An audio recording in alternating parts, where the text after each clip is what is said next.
Remember when British sweets didn't disappear quietly, they were taken away? Not because they failed, but because someone decided they didn't fit modern shelves. These are the sweets people still talk about, still miss, and still check for, even though they've been gone for years. And the first one on this list is the one customers asked for so often, shopkeepers stopped explaining why it wasn't coming back. Fry's Five Boys. Fry's Five Boys emerged in Britain during 1902 and remained available until 1976. Manufactured by J.S. Fry and Sons, it was designed as solid milk chocolate bar named after advertising campaign, featuring 5 photographs of a boy expressing different emotions. Their purpose was accessibility, making chocolate affordable for everyday consumption.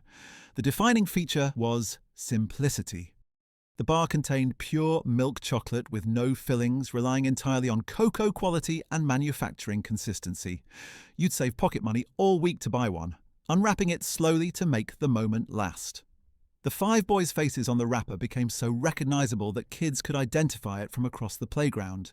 Kids joked they could taste which boy's face was on the wrapper. Fry's 5 Boys were sold in corner shops and newsagents throughout Britain. They appeared in packed lunches and cinema queues. Cadbury discontinued them in 1976 following acquisition, reflecting markets where filled bars generated higher profits. From solid chocolate sold on iconic branding, British sweets moved toward complexity. Fry's 5 Centres. Fry's 5 Centres emerged in Britain during 1934 and remained available until 1992. Manufactured by Fry's and later Cadbury, it featured 5 distinct fruit-flavoured fondant centres coated in dark chocolate: orange, raspberry, lime, strawberry and pineapple sections. Their purpose was variety within single purchase. The defining feature was multiplicity. Unlike bars offering one flavour throughout, 5 Centres provided 5 separate experiences. You'd eat them in order, left to right, debating which flavour was best. Some kids saved their favourite for last, others ate it first in case someone nicked the rest. The lime one was universally hated, so playground trades always involved offloading lime sections. 5 Centres were sold primarily in corner shops and newsagents alongside other Fry's products. They occupied specific niche, affordable but interesting. Cadbury discontinued them in 1992, often citing declining sales and production inefficiency. Multi-flavour format required complex manufacturing. From 5 flavours in one bar, British sweets moved toward uniformity. Mackintosh's Toffee Deluxe. Mackintosh's Toffee Deluxe emerged in Britain during the 1890s and remained available through mid-20th century. Manufactured by John Mackintosh and Company, it was designed as premium toffee sold in decorative tins. Their purpose was gift-giving currency, confectionery positioned as luxury. The defining feature was uncompromising butter content. The toffee was made using traditional methods prioritizing richness, resulting in intensely buttery flavor and hard texture. Your grandmother kept a tin in her front room for special visitors, and you'd only get offered one if you'd been exceptionally well behaved. How the toffees were so hard you'd suck for 20 minutes. The decorative tin outlasted the toffees by decades, repurposed for buttons. Mackintosh's Toffee Deluxe were sold in confectionery shops and department stores rather than corner shops. They were positioned above everyday sweets. The product was phased out as Mackintosh's merged with Rowntree's. From luxury toffee in collectible tins, British sweets moved toward disposable accessibility. Rowntree's Motoring Chocolate. Rowntree's Motoring Chocolate emerged in Britain during the 1920s to 1930s and remained available until 1940s. It was designed specifically for motorists, formulated to resist melting at higher temperatures. Their purpose was utilitarian, providing portable energy that could withstand heat.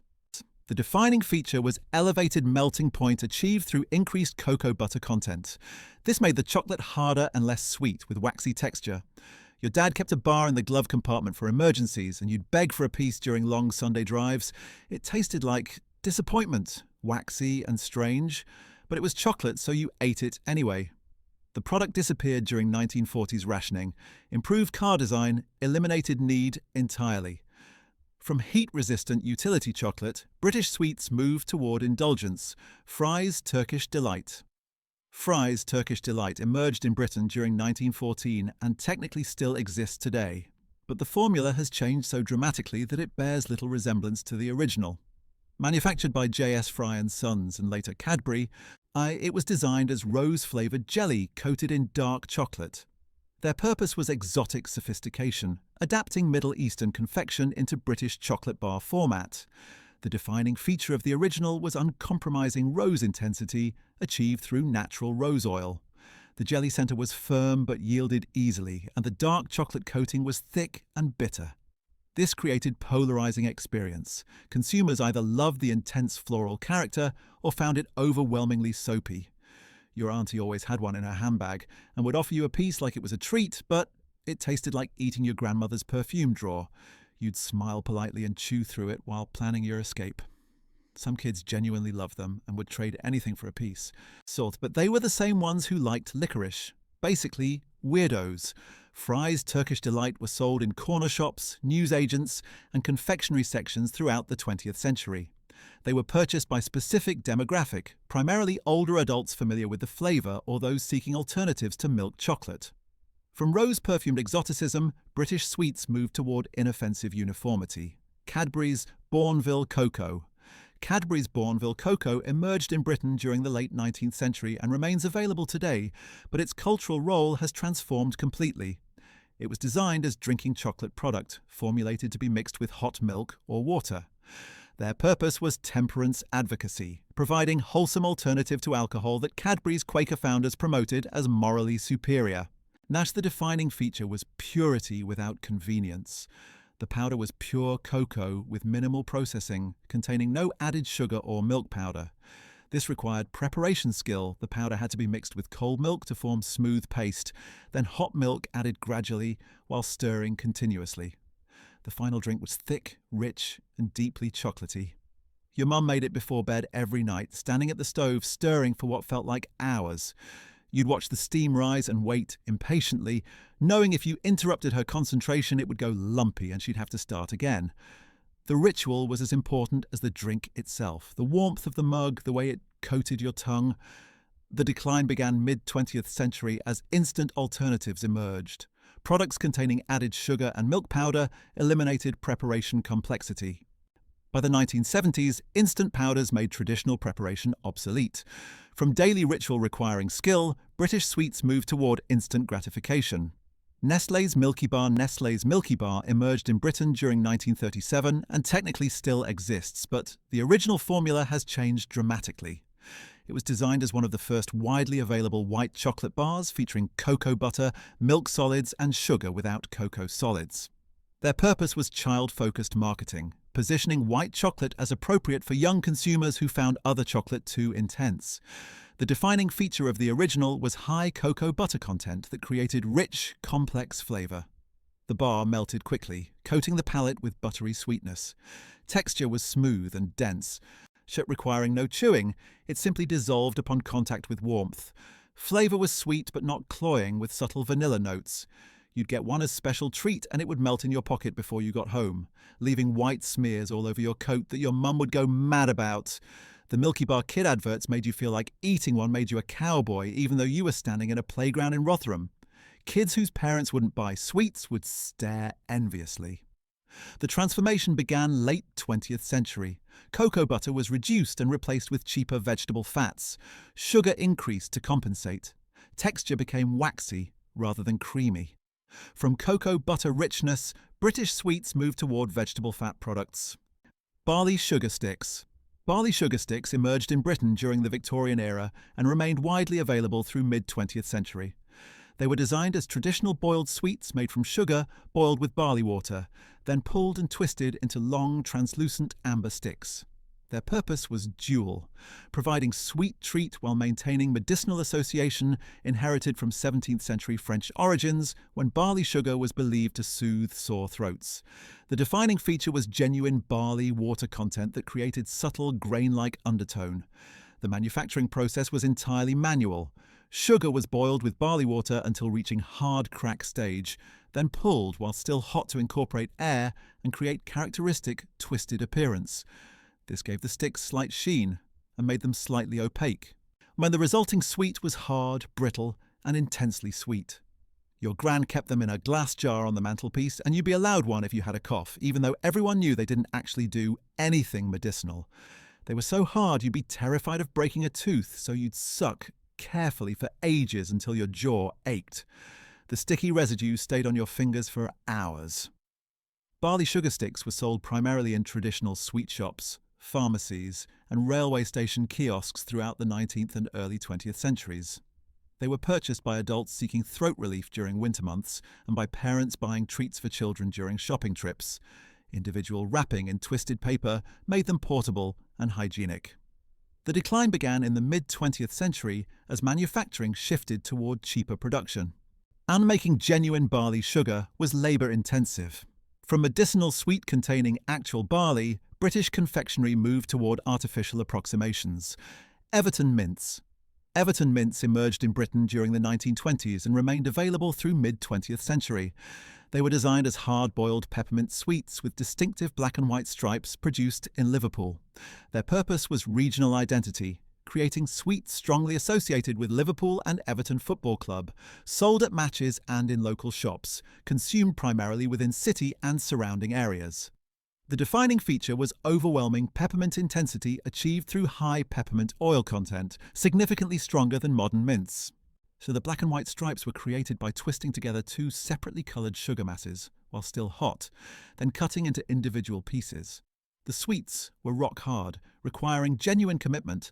Biting was impossible without risking dental damage, leaving sustained sucking as only option. You'd buy one before the match and it would still be going at halftime because they were absolutely rock solid. Your dad would have one and you'd watch his face screwing up from the mint intensity, but he'd never admit it was too strong. Kids from outside Liverpool had never heard of them, which made them feel special and exclusive. Everton Mints were sold primarily in Liverpool's corner shops, sweet shops and market stalls, available loose by weight from large glass jars. They were purchased by working-class customers seeking affordable mints that lasted longer. The sweets appeared at football matches, in factory canteens, consumed during work breaks or long walks. The decline occurred gradually throughout late 20th century as small-scale confectioners closed, unable to compete with mass-manufactured competition. The labour-intensive hand-twisting became commercially unviable. From Liverpool-made mints with overwhelming peppermint, British sweets moved toward generic blandness. Sharp Super Cream Toffees. Sharp Super Cream Toffees emerged in Britain during the 1920s and remained available until company closure in 1970s. Manufactured by Sharps of Maidstone, they were designed as premium toffees sold in distinctive decorative tins. And their purpose was accessible luxury, providing middle-class households with special treats that felt indulgent without the expense of boxed chocolates. The defining feature was exceptionally high butter and cream content that created richness, distinguishing them from cheaper alternatives. The Super Cream name emphasized recipe quality, using genuine dairy cream rather than vegetable fats. This created toffees that were softer, more complex, and significantly more expensive to produce. The toffees were individually wrapped in waxed paper, then packed into decorative tins featuring Art Deco designs. Your auntie brought a tin every Christmas, and it sat in the front room for weeks because they were too posh to eat casually. When you finally got offered one, you'd take ages choosing from the tin, knowing you'd only get one chance. Not the toffee stuck to your teeth so badly you'd be working it loose for the next hour. Sharps. Super Cream Toffees were sold in confectionery shops, department stores and higher-end grocers rather than corner shops. They were packaged in decorative tins that became collectible items. The product was positioned for gift-giving during special occasions, Christmas celebrations, or as tokens of appreciation rather than everyday consumption. Sharps of Maidstone ceased trading in 1970s and Super Cream disappeared permanently. The high dairy content made them expensive to produce. From butter-rich toffees in collectible tins, British sweets moved toward vegetable fat approximations. Victory 5 Lozenges. Victory 5 Lozenges emerged in Britain during 1913 and technically still exist today. But the formula has been so dramatically altered that the original product has effectively disappeared. They were designed as throat lozenges containing high concentrations of chloroform, capsicum, and licorice extract. Their purpose was purely medicinal, relieving sore throats, suppressing coughs, and clearing blocked sinuses through chemical intervention. The defining feature of the original was aggressively unpleasant formula that modern health regulations would never permit. Each lozenge contained chloroform, mild anesthetic that numbed throat tissue, along with capsicum extract that created intense burning sensations. Licorice extract provided base flavour, but medicinal components dominated. The lozenge was hard, dark brown to black, and dissolved slowly over 10 to 15 minutes. Your mum gave you one when you had a sore throat, and you'd immediately regret complaining about feeling ill. The burning was so intense you'd consider spitting it out, but she was watching, so you had to suffer through it. Your throat would go numb, and you couldn't taste anything for hours afterward. Kids swapped horror stories about Victory Five. Victory 5 lozenges were sold in pharmacies, corner shops, and newsagents throughout early to mid-20th century as genuine medicine rather than confectionery. They were purchased by adults suffering throat ailments and by heavy smokers seeking temporary relief from chronic irritation. Children avoided them entirely after initial experimentation. Modern Victory Fire contains none of the original active ingredients. Chloroform was banned, capsicum removed, and concentrations diluted to make product palatable. From chloroform-laced medicine that worked, British sweets moved toward mild lozenges containing nothing effective. Callard and Bowser Butterscotch Callard and Bowser Butterscotch emerged in Britain during the 1890s and remained available through late 20th century. Manufactured by a London-based company, they were designed as premium boiled sweets using traditional methods prioritizing butter content over cost efficiency. Their purpose was quality positioning, maintaining craft standards when competitors shifted toward cheaper vegetable fats, creating butterscotch that was richer, smoother, and more expensive. The defining feature was uncompromising butter and cream content that created complexity beyond simple sweetness. The company refused to compromise on ingredients, so maintaining traditional recipes when modernization pressured most manufacturers. This made their butterscotch distinctive, pure butter and brown sugar with subtle salt notes.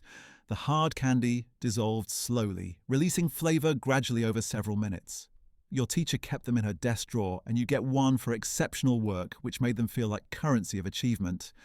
They came in individual wrappers that were difficult to open quietly, so everyone knew when someone had earned one.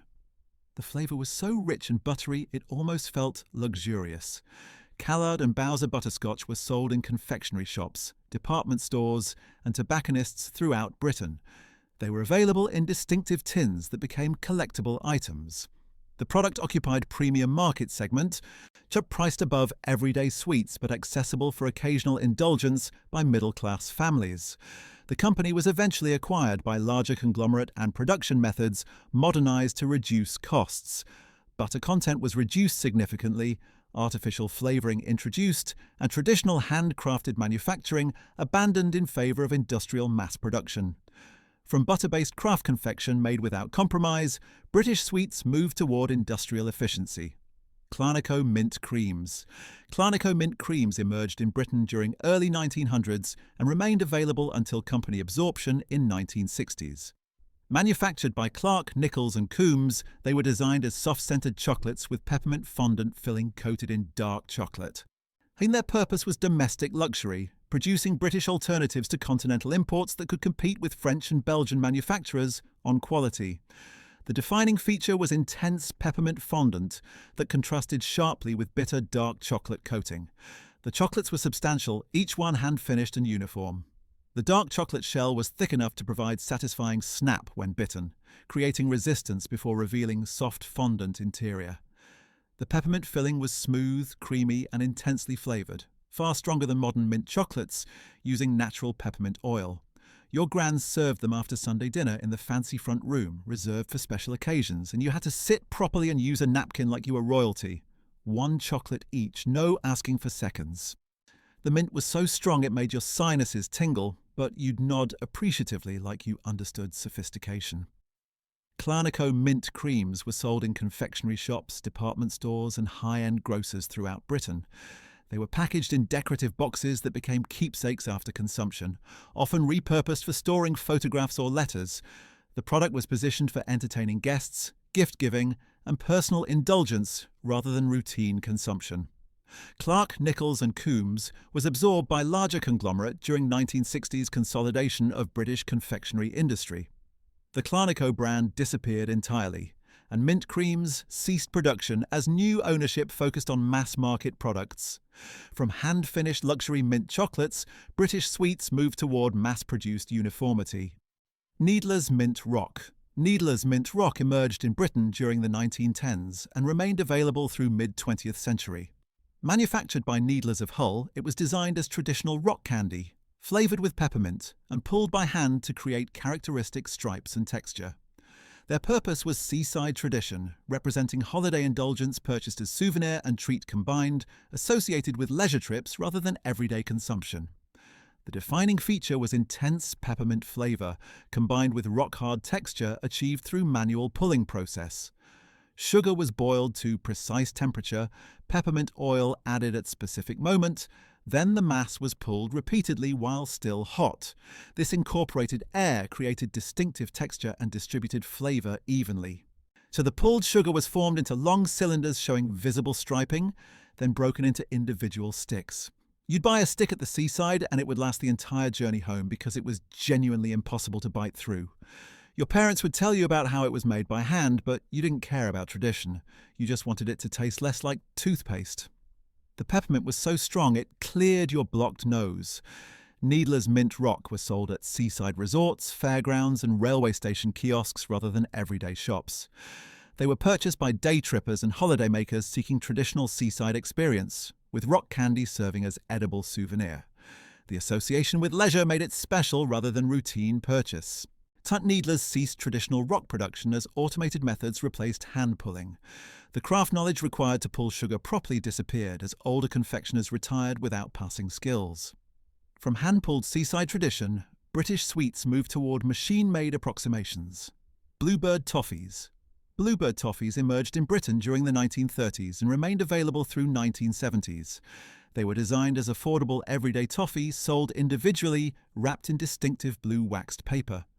Their purpose was working-class economics, providing children with sweets cheap enough for daily purchase, using limited pocket money, while delivering extended consumption time that maximised value. The defining feature was rock-hard texture that made each toffee last significantly longer than softer alternatives. While this wasn't premium quality, it was deliberate design choice prioritising duration over pleasure. Biting was completely impossible initially, requiring sustained sucking to gradually soften toffee enough to eventually chew. Flavour was straightforward caramel sweetness without complexity or variation. The blue wrapper became iconic and instantly recognisable. You'd buy 3 for a penny and they'd last all day if you had the patience, which you never did. Your jaw would ache from sucking and you'd eventually try to bite it anyway, immediately regretting the decision when it nearly pulled your teeth out. The blue wrapper got soggy in your pocket and stuck to the toffee. Bluebird Toffees were sold exclusively in corner shops and newsagents, available loose from jars or in small paper bags. And purchase was almost entirely by children using pennies. Adults rarely bought them, viewing them as basic working-class confection, appropriate for children but beneath adult consideration. Production ceased during the 1970s as manufacturing costs rose faster than retail prices. Consumer preferences also shifted towards softer, easier-to-eat toffees that prioritised immediate pleasure over extended duration. From hard working-class toffee representing economic value, British sweets moved toward premium softness. These sweets didn't disappear because consumers rejected them or because they were inferior products. They disappeared because the entire manufacturing, retail and economic system that created them was systematically destroyed. And the family companies that built reputations on craft and quality were absorbed by conglomerates prioritising profit margins over product integrity. The corner shops that sold them were replaced by supermarkets demanding standardised packaging and extended shelf life. The consumers who valued distinctive products and traditional recipes were replaced by generations raised on reformulated versions engineered for mass appeal. What vanished wasn't just 15 types of sweets. It was craftsmanship, regional distinctiveness, and the framework that made quality matter more than quarterly earnings. If you want to understand how British manufacturing was destroyed, why corner shops disappeared, and what was lost when local production was systematically eliminated, watch the previous video.